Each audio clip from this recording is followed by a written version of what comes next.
السلام علیکم دوستو، آج دنیا کا سب سے بڑا مسئلہ یہ بنا ہوا ہے کہ لوگوں کے درمیان مال کے اعتبار سے برابری کیسے قائم کی جائے، کیونکہ مالدار اور زیادہ مالدار ہوتا جا رہا ہے اور غریب مزید غربت میں جا رہا ہے، جبکہ آج سے 1400 سال پہلے اسلام نے اس کا سولوشن بتا دیا تھا۔ آج ہم اسی کے بارے میں بات کریں گے۔ چلیے شروع کرتے ہیں۔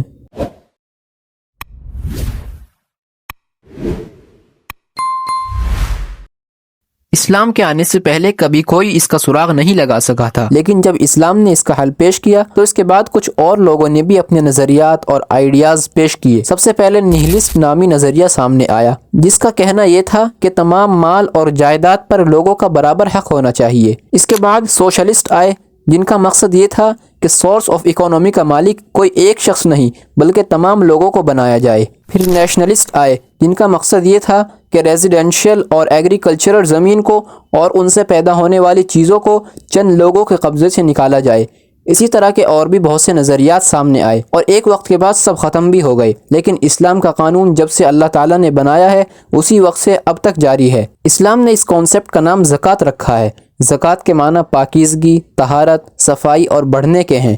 زکوٰۃ سن 2 ہجری میں مسلمانوں پر فرض ہوئی اور اس کو 3rd پلر آف اسلام کی حیثیت سے تسلیم کیا گیا، اور یہ قانون بنا دیا گیا کہ جس شخص کے پاس 7.5 تولہ سونا یا 52.5 تولہ چاندی ہو، یا ان دونوں میں سے کسی ایک کی قیمت کے برابر پیسہ ہو، یا پھر ان دونوں میں سے کسی ایک کی قیمت کے برابر تجارت کا سامان ہو، اور اس پر 1 سال گزر جائے تو اب اس شخص کو اپنے مال میں سے 2.5% نکالنا ہے اور اس کو ضرورت مندوں میں تقسیم کرنا ہے۔ یعنی اگر کسی کے پاس 1 لاکھ روپے ہیں تو وہ 2,500 اس میں سے نکالے گا، اور یہ رقم نکالنا ہر کسی پر ضروری ہے جس کے پاس اتنا مال ہو کہ اس پر زکوٰۃ واجب ہو، اور پھر بھی وہ زکوٰۃ نہیں دے تو اسلامی حکومت میں ایسے شخص کو سزا دی جائے گی اور زبردستی اس سے زکوٰۃ لی جائے گی۔ ایسی ایک مثال ہمیں صحابہ کے دور میں بھی ملتی ہے۔ جب اللہ کے نبی کی وفات کے بعد حضرت ابوبکر صدیق خلیفہ بنے تو بہت سارے قبیلوں نے زکوٰۃ دینے سے انکار کر دیا تھا۔